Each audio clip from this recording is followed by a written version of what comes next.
بسم اللہ الرحمن الرحیم۔ شعبان کی 15ویں تاریخ، جسے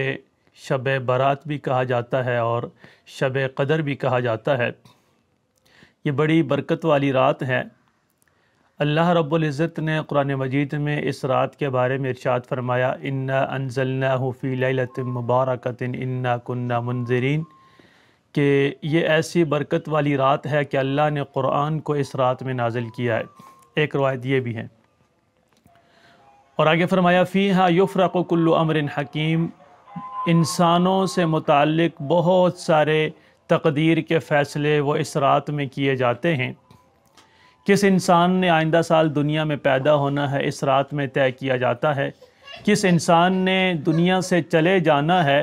وہ اس رات میں اس کا نام اللہ رب العزت کے ہاں زندہ انسانوں کی فہرست سے نکال کر مردہ انسانوں کی فہرست میں شامل کر دیا جاتا ہے۔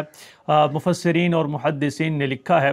کہ اس انسان کو پتہ ہی نہیں ہوتا کہ اس کے لیے موت کا فیصلہ ہو چکا ہوتا ہے، اور وہ اپنی زندگی کو آگے بڑھانے، مستقبل کے منصوبے بنانے میں لگا ہوتا ہے۔ فرشتے اس کو دیکھ کے ہنس رہے ہوتے ہیں اور مسکرا رہے ہوتے ہیں۔ کس انسان نے کتنا رزق کھانا ہے، اس کو کتنا رزق عطا کیا جائے گا آئندہ سال میں، وہ بھی اس رات میں لکھا جاتا ہے۔ اس رات کے بارے میں بہت ساری احادیث بھی ہیں۔ رسول اللہ صلی اللہ علیہ وسلم سے مروی ہیں، آپ علیہ السلام نے حضرت عائشہ صدیقہ رضی اللہ تعالیٰ عنہا سے فرمایا کہ آپ کو پتہ ہے اس شعبان کی 15ویں رات کو کیا ہوتا ہے؟ انہوں نے پوچھا آپ بتا دیں کیا ہوتا ہے؟ فرمایا کہ اس رات میں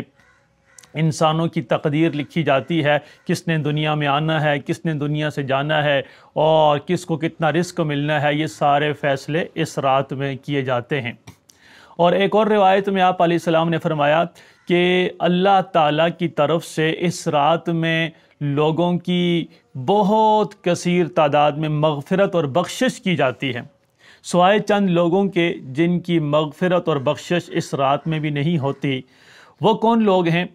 سب سے پہلے بات تو یہ یاد رکھیں کہ مغفرت ان لوگوں کی ہوتی ہے جو مغفرت کے طلبگار ہوتے ہیں۔ ایسا نہیں کہ کوئی انسان گناہوں میں مبتلا ہے، وہ اس رات میں اللہ کے سامنے سر بسجود نہیں ہو رہا، وہ اپنے گناہوں پر استغفار اور توبہ نہیں کر رہا، اللہ سے معافی طلب نہیں کر رہا، تو ایسے انسان کو اللہ تعالیٰ معاف نہیں فرماتے۔ توبہ کے لیے، استغفار کے لیے اور بخشش کے لیے اللہ کی طرف رجوع کرنا یہ لازمی شرط ہے۔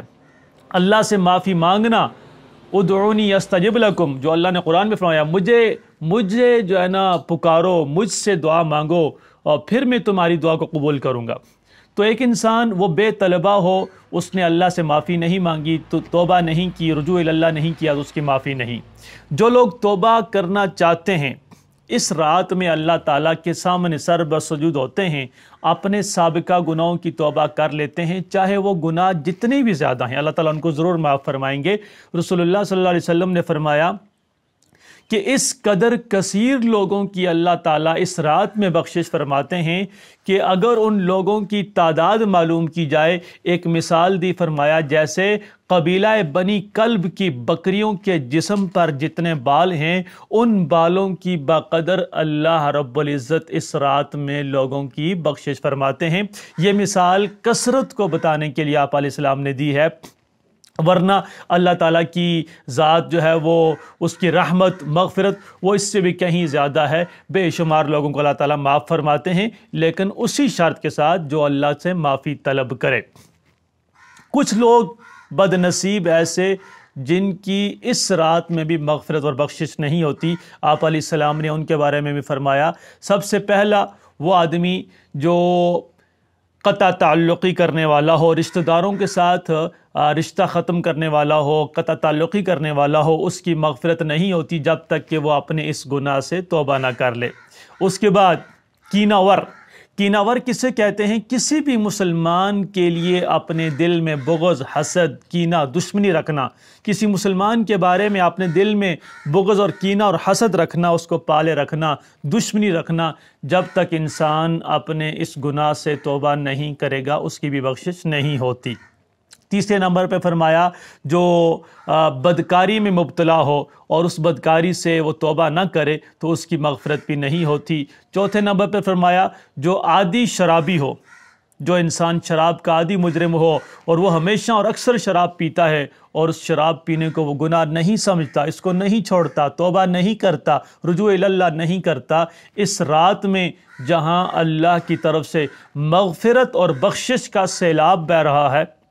تو اس رات میں بھی اس گناہگار کی جو عادی شرابی ہو اس کی مغفرت نہیں ہوتی۔ اور فرمایا پھر اگلے نمبر پہ بہت سارے لوگ ہیں جن کی مغفرت اس رات میں نہیں ہوتی، اور پھر فرمایا ماں باپ کا نافرمان، جو اپنے ماں باپ کا نافرمان ہو اس کی مغفرت بھی اس رات میں نہیں ہوتی جب تک کہ وہ اپنے ماں باپ کو راضی نہیں کر لیتا۔ اگر وہ اس دنیا سے چلے گئے ہیں تو کثرت سے ان کے لیے جو ایصال ثواب کرتا رہے اور استغفار کرتا رہے، اور ان کے جو رشتہ دار تھے جن کو وہ اپنی زندگی میں عزت دیتے تھے ان کو عزت احترام دے، ان کو اپنے ماں باپ جیسا سمجھے، تو امید کی جاتی ہے کہ اللہ تعالیٰ اس کو معاف فرما دیں گے۔ اور اس کے بعد فرمایا متکبر، اور جو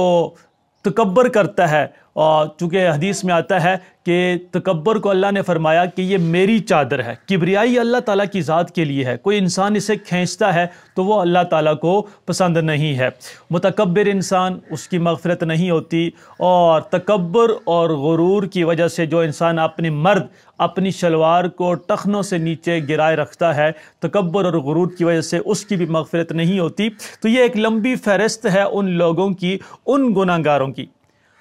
کہ جن کی مغفرت اس رات میں بھی نہیں ہوتی۔ اس کا مطلب یہ ہے کہ اگر وہ اس رات میں بھی اللہ کی طرف رجوع نہیں کرتے، گناہوں سے توبہ نہیں کرتے، تب ان کی مغفرت نہیں ہوتی۔ اگر ان گناہگاروں میں سے کوئی بھی گناہگار وہ اللہ کی طرف لوٹ آتا ہے، وہ توبہ کرتا ہے، وہ روتا ہے، وہ اللہ سے معافی مانگتا ہے، وہ اللہ سے بخشش طلب کرتا ہے، اللہ تعالیٰ ان کو ضرور معاف فرمائیں گے۔ قرآن مجید میں اللہ رب العزت نے فرمایا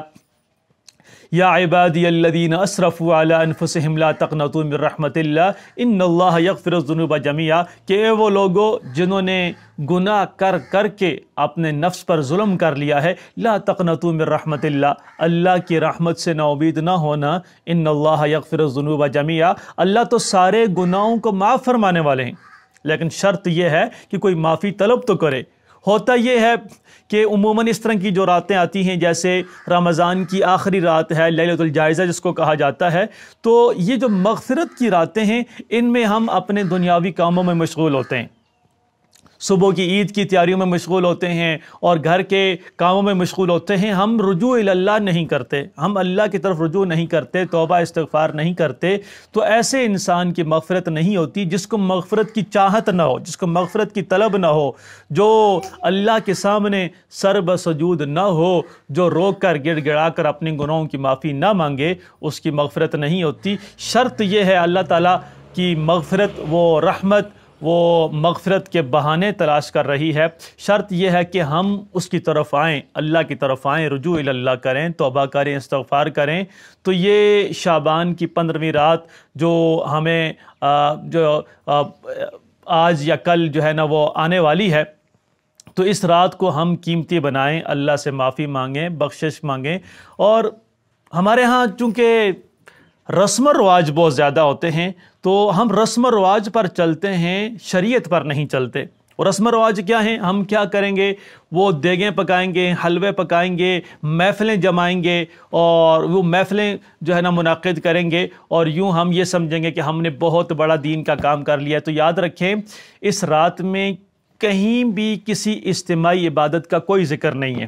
جتنی بھی عبادات آپ نے کرنی ہے وہ انفرادی کرنی ہے۔ کوئی اس رات میں کھانے پکا کے تقسیم کرنے کا کوئی ذکر نہیں ہے، کوئی اس رات میں مسجدوں میں محفلیں جمانے کا کوئی ذکر نہیں، صرف اپنی ذاتی عبادت کرنے کا ذکر ہے، تنہائی عبادت کرنے کا ذکر ہے۔ تنہا میں انسان جو ہے نا وہ عبادت کرے، اللہ سے معافی مانگے، رجوع اللہ کرے۔ اور ایک حدیث میں یہ بھی ذکر ہے، حضرت علی رضی اللہ تعالیٰ عنہ سے مروی ہے وہ حدیث کہ قوموا لیلہا صوموا نہارہا، کہ اس کی رات میں قیام کریں یعنی نماز پڑھیں، اور اس کا جو اگلا دن ہے 15ویں شعبان، صوموا نہارہا، اس میں روزہ رکھیں۔ تو روزہ رکھنا بھی مستحب عمل ہے، اگر آپ رکھنا چاہیں تو 15ویں شعبان کو روزہ رکھ سکتے ہیں۔ اللہ رب العزت سے دعا ہے اللہ تعالی ہمیں اس رات کو اپنے لیے بخشش اور مغفرت کا ذریعہ بنائے، اور ہمیں زیادہ سے زیادہ عبادات کرنے کی، توبہ استغفار کرنے کی توفیق عطا فرمائے، اور رمضان المبارک کا مہینہ اللہ رب العزت ہمیں عطا فرمائے، اور اس میں بھی زیادہ سے زیادہ عبادات کرنے کی اور مغفرت اور بخشش طلب کرنے کی توفیق عطا فرمائے۔ وما علینا الا البلاغ المبین۔